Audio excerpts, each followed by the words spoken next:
వాళ్ళు స్టేట్మెంట్లు ఇచ్చారు నిన్న మళ్ళీ వచ్చి సింగపూర్ నుంచి వచ్చారు కాబట్టి మళ్ళీ మాట్లాడారు. సమస్య ఒకటే ఏంటంటే మీదే తప్పు జరగలేదు, సిబిఐ దర్యాప్తు ఇచ్చేయండి. సెంటర్లో ఉంది కూడా మనదే కదా సంస్థ. పోనీ నేనైతే సిబిఐ అట్లాగా పక్షపాతంగా ఉంటుందని అనుకోను.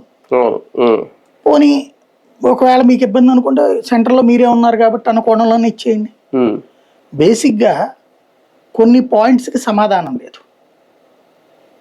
డిఎస్సి నియామకాల్లో గతంలో ఎప్పుడైనా వితౌట్ ఎగ్జామ్స్ సెలెక్ట్ చేశారు ఆ స్పోర్ట్స్ కోటాలో? అంటే పరీక్షల్లో రాసిన తర్వాత సెలెక్ట్ అయిన వాళ్ళకి స్పోర్ట్స్ కోటాలో సెలెక్ట్ అయిన వాళ్ళు అందరూ ఉంటారు కదా, వాళ్ళల్లో మెరిటోరియస్ని చూస్తారు.